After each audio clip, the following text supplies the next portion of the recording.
covering the changing regulatory environment, whether London is still an attractive destination for mining, and of course the impact of the ESG, but also the circular economies, if you like, the threats and the opportunities there, and how, in the context of all of that, is the financing opportunity and market evolving. So I think just to start, we thought it might be interesting to share some of the themes that we're seeing in our global practice, and I've no doubt that, as we've already heard, there'll be plenty more discussion on all of this today, so it's good to get out first. But very briefly, I suppose, just to give a few thoughts and comments here, to wake everybody up. Quick straw poll. Who in the room believes that we'll see $15,000 per ton copper? No one? One person? What year? That's my second question. When? So I'm sort of a little bit in the room because there's been a lot written about $15,000 per ton copper, and we certainly haven't seen in the last 2 or 3 months any evidence of that. I think, certainly as somebody who's learnt a lot and is still learning about the mining industry, over the last cycle, the last super cycle, there are a couple of things that really struck me. The first is, to Tom's point, being very precise when you're talking about time horizons in commodity and metal markets in particular. But I also think there's another more technical point, which is the mechanism of pricing different instruments is quite different. A commodity price tells you about volume that clears in a certain time horizon. An equity seeks to discount information on a forward-looking basis. Those are two very different pieces of information. So there's no question that we all believe electrification of power systems in the broadest sense is going to create a lot of demand for metal. I guess there are a few more questions in all of our minds as to when the commodity prices and the equity prices respectively react to that. Look, on the second point, we have observed in the last 15 years that public markets have devalued, derated the valuation of mining companies. More recently, there's been some evidence that pure play copper companies, particularly producing companies, have been re-rated. They are now the premium, if you like, equity class within the mining space. So how should we think about this trend? How should we think about the valuation of gold equities, to Rick's comments in that context, the derating of gold equities? Perhaps it is scarcity, or perhaps there are other factors that are driving these trends. And certainly, if in any way permanent, how should my clients, how should the bigger companies think about their portfolios in the context of these shifts that we've seen in the last few years? There are, of course, a whole raft of new entrants that have filled this gap in the mining space in the last 10 or 15 years. OEMs, sovereign wealth funds, some seem comfortable, some seem uncomfortable in their place in the industry. By and large, many are looking to mimic the strategies that we saw, particularly for the Japanese trading houses in previous decades.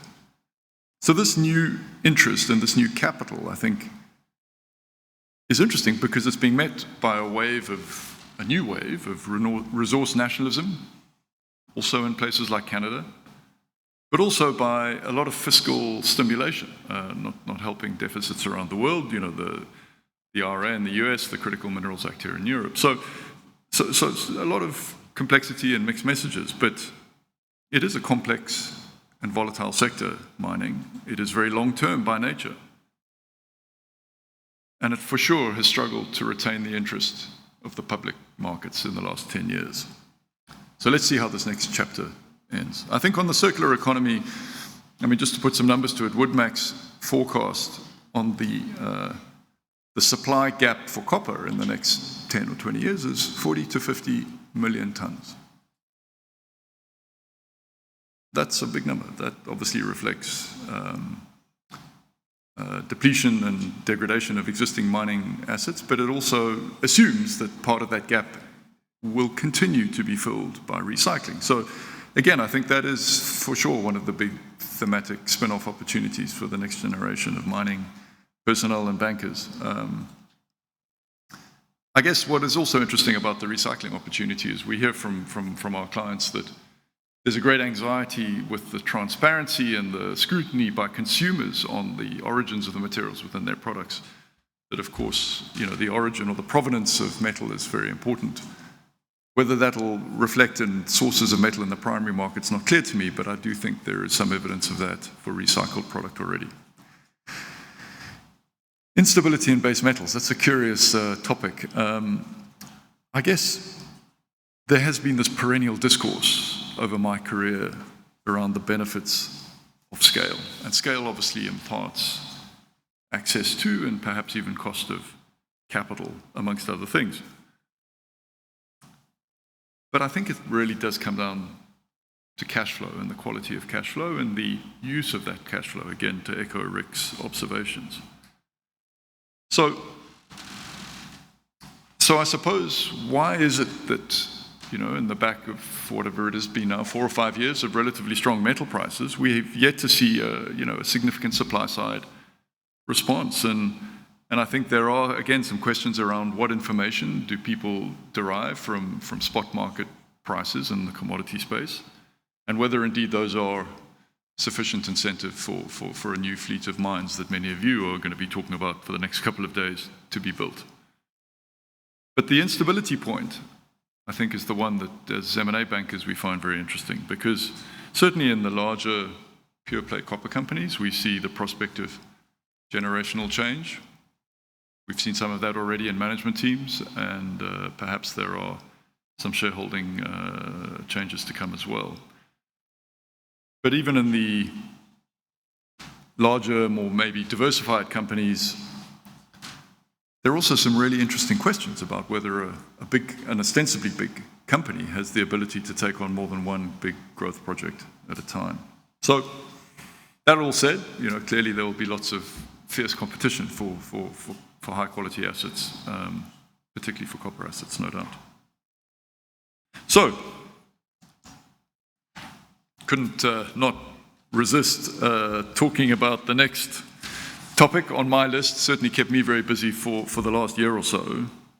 So this is a word cloud, probably know that, seemed like a cool thing the first time I saw one, which tries to summarize everything that was written in the 5 short weeks that this was a public and active situation. I can't say very much publicly, obviously, so I decided to go with what people like the Mining Journal and others have said. Clearly, even for those of you who don't care much about mining, which presumably is not many in this room, this generated an absolute avalanche of interest. One of the leading competitor publications, a different sort of publication, told us that they set up a war room and we're going to plan to write a story a day as long as this ran. So from, you can't see it in the legend, approximately 40,000 articles that certainly that we had our eyeballs on. I think there are some intersections here with what I was talking about before. What is the right or the real or the correct long-term copper price? Is scale important? If so, why? What for? Is London attractive? South Africa was obviously a relevant issue in this topic of conversation. But also importantly, what is the nature and the role of regulatory oversight here to companies, both public, dealing with their respective regulators in Australia and in the UK and in South Africa, and this jurisdictional complexity that comes with all of that. Anyway, at the London Mining Indaba last week, talk of the situation seemed to be very much still in the present tense, and I suppose what I would say as a closing remark is 6 months is a hell of a long time. We've seen what's happened, for example, to the copper price in the last 3 months. So let's not necessarily hope or assume that anything necessarily will follow.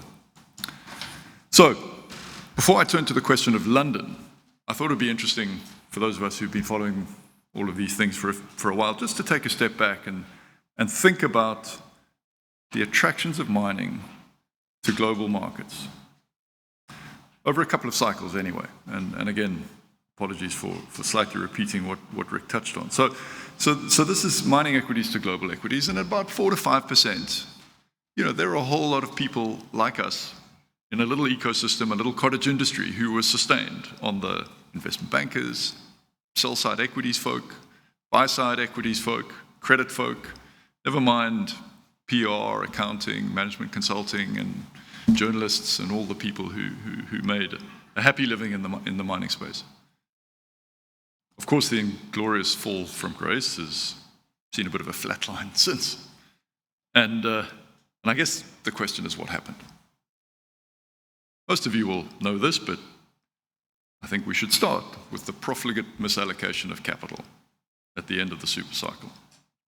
Valuable free cash flow was frittered, both on buying and on building.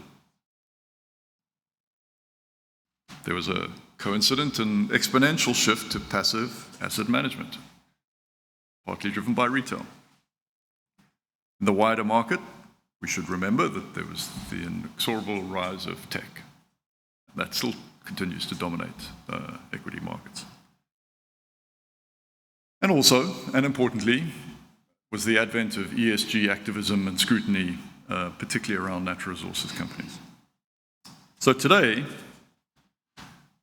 we're trying to have emerged from this sort of vicious circle of being 1.5% maybe of the global sector. There's been less corporate activity during this period of strategic introspection and rehabilitation, if I may say, by the big companies. There for sure is less specialist coverage and commentary, privately and in the public markets and arenas. And of course, in the context of passive, the rise of the feared proxy advisors, have dislocated or distanced the voice of the beneficial pension fund retail owners of these assets.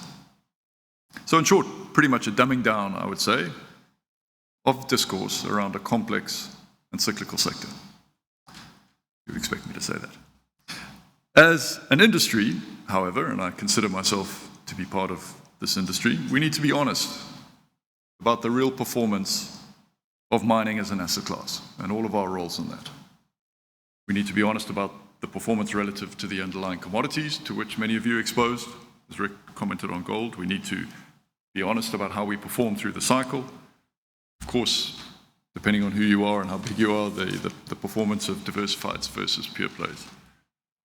And of course, the ability, which is essentially or intrinsically what I think mining is all about, the industry's ability to deliver on and execute large projects. Lots of questions there. But anyway, certainly as far as this slide would suggest, no evidence that the wider market believes we're in a second super cycle. So let's move to London then. Yep, here we go. Well, mining obviously casts a longer shadow, happily here, than elsewhere. And since 2015, 2016, the China crisis seems to have reclaimed its historical ranking and position in the market. Some would say, if you include the energy companies here in London, that this is the weakness in the appeal of the FTSE as an investment destination. There's not been much tech to speak of here either. I read in the weekend press, by the way, that the UK weighting in the MSCI World indices over the same time period has halved to 4% over this 15-year period. And of course, it's partly driving that, but also linked to that, UK pension funds have replaced the majority of their portfolios, which previously were exposed to the UK market, with US assets.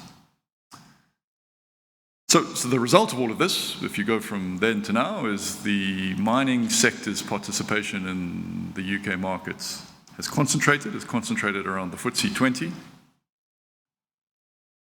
And that was accentuated, of course, when BHP exited the index post the unification of the DLC. And I think that concentration is also very relevant for precisely those of you who are here at this conference as juniors looking to access capital. So even between you and them, if you like, the mid-caps, the billion-dollar market cap companies, which is really the threshold, I think, for an institutional investor being able to commit capital to a company, are materially underrated, certainly relative to 2007 to 2012 here in London. So to dig in a little bit deeper, because again, the whole point of you guys being here is to raise capital, I think let's look at the history of public equity capital raises, all ECM transactions, so IPOs, follow-ons, secondary sell-downs by strategic investors, convertible bonds, etc. So on this chart, just so you can digest it, we focused on the sort of copper/diversified names, just to take out the idiosyncrasies of coal, for example, or gold for that matter. I think there's something of a trend, of at least a correlation, maybe not a causation, between higher prices and higher levels of capital being raised. That was certainly the case in the previous cycle, noting that there was some recapitalization, rights issues, etc. at that time. So, I mean, I think as we look at this, you can't really see the years, but pre-2010, London was more than carrying its weight. That's the light-colored bars in the chart. On the right-hand side of the chart, there is some evidence of a modest uptick in capital raising globally, none of it in London, unfortunately.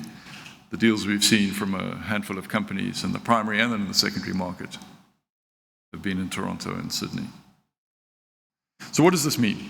We know that capital raising is the kernel, is the intrinsic precursor to project development and to expansion funding.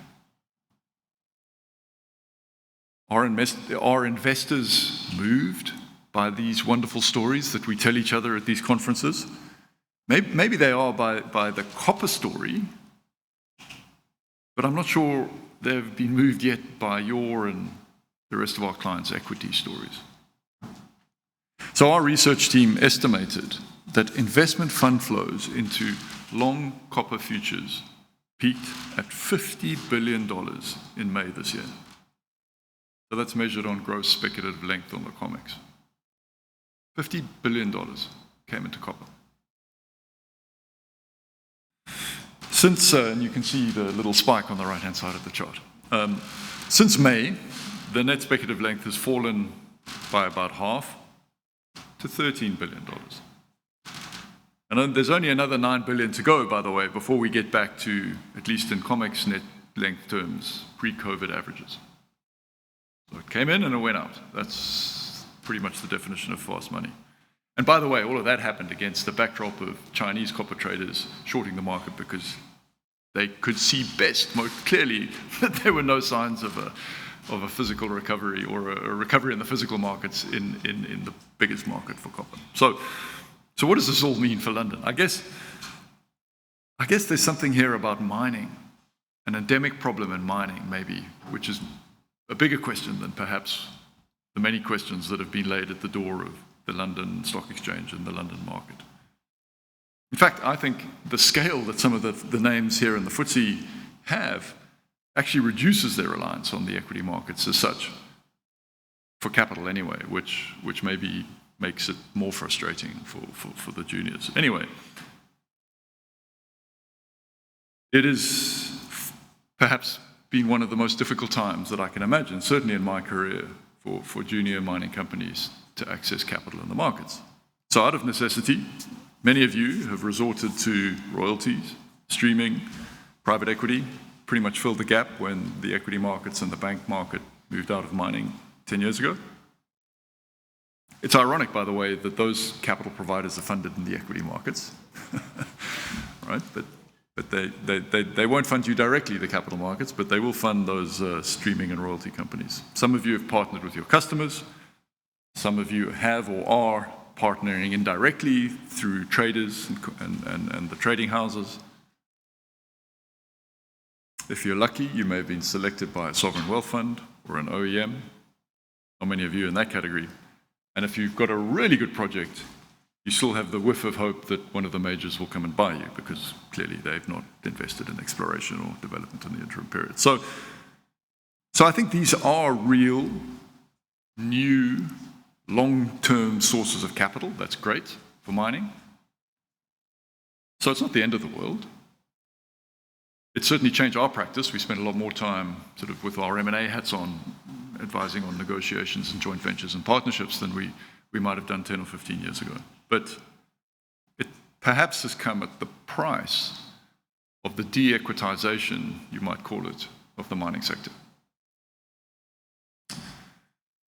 So, on the regulatory front, it's a a scintillating topic for a Monday morning. Some of us may think there's too much regulation, depending on your constituency, and I doubt there are many in the room. Others may think there's not enough regulation as it relates to mining. I think we have to start, if we're having a conversation amongst friends, let's say, in this room, with an observation that well and safely run mining companies are typically the ones who generate the highest returns in the industry. And that is only a relatively recent axiom, I would suggest, in this industry. Also, those who are seen by their local communities where you operate to have an equal partnership, a long-term commitment, those of you rarely have disputes in public with your host governments. Perhaps an area for further or continued improvement might be to take a leaf out of adjacent sectors, for example, the energy guys, and accept that rent, in taxes, fiscal contributions more broadly defined, needs to be fair and transparent, both for the receiver, of course, but also for the payer. At the London Lindop last week, Ro Darwin, the CEO of ICMM, again, many of you won't yet be members of that organization, dealt rather memorably with the question of whether the market or society does or ought to have a better understanding of the importance of mining in the global economy. I mean, it's a little bit of a trope, I suppose, we all like to talk about. Anyway, more to the point, he did ask the important question about what they, the ICMM, but also all of we can do to connect the story of mining a bit more emotionally and a little bit less didactically to these audiences. Because, unfortunately, there's been a history of behaviors by certain parts of the mining industry, which perhaps includes some weak enforcement by regulators and governments, which has given mining a very difficult public image. And I guess, like all of these things, acknowledging that is a critical step in order to then really being able to try and move this conversation forward. But with all forms of mandatory scrutiny and regulation, as set out on this slide, I think we can agree that mining is highly regulated. So is it overkill, and specifically, is there more of it in London? Look, I think for you, the biggest measure of that is your ability to raise capital quickly. So we can look at other things like the burdens that are on individual directors of companies. Some of you will be amongst them. The creep of non-execs into sort of executive mandates, all of these things which I think becomes a bit of a tough conversation. There are indeed imminent changes, particularly to the UK listing rules, being worked through as we speak. They're currently in various consultations and so on. I'm not going to get into the detail of that here, but I think most people in a relative context to North America and Australia would suggest that there's opportunity for improvement, particularly through this lens of, can you raise capital quickly? And of course, the other big driver in a passive world is, and in a global industry like mining, is with the proliferation of primary and now secondary listings amongst even smaller companies, the ability to qualify for index inclusion is clearly a very big, important driver of your access to the more permanent capital, let's say, of passive funds. I have to say, I have a lot of sympathy for our smaller clients, but equally for our bigger clients. The proliferation of particularly ESG-related disclosure and standards, for example, the UK government's transition plan task force, which I was involved with here in the UK, is ongoing. It was pleasing to hear that the ICMM has taken up the important leadership role to try and align and to consolidate these various national, regional, and international regulatory initiatives and contributions. And of course, to drive uptake amongst the community of mining companies and its members in particular. So that'll bring me to my last topic, which is nature. At Barclays, we are by necessity forced to think about what's coming around the corner in these regulatory realms. And I think just as perhaps we've seen carbon crowding out, even certainly dominating the ESG and sustainability debate in the last 5 years, nature has the potential to be the touch paper in the next round of regulatory debates, particularly in public. So just as the task force for carbon-related financial disclosures, you may, I trust, have heard of TCFD, was the attempt to define and standardize best practice disclosure in carbon, we will see more mention of the TNFD looking to do the same in nature. This will be complex, and mining, already highly regulated, as you can see on this slide, is fertile territory for the scrutiny. I mean, one can only think, for example, of the use of water in the many jurisdictions where you do or will be operating, and what an emotive and important topic that already is. So I'm confident the mining industry is well prepared for this, but perhaps it is worth noting, and it is worth educating ourselves, that the members of the ICMM have agreed not to mine in World Heritage sites, that there should be no loss of biodiversity, full disclosures around tax pay, full gender and diversity disclosure, and of course to achieve net zero. So I think the mining industry is and should be doing all of these things. So to conclude, I wish all of you very well in the next couple of days. Tell your stories with passion, inspire the investors, connect with the bankers, reassure your regulators and host governments, and thank you again to the Mining Journal for having me.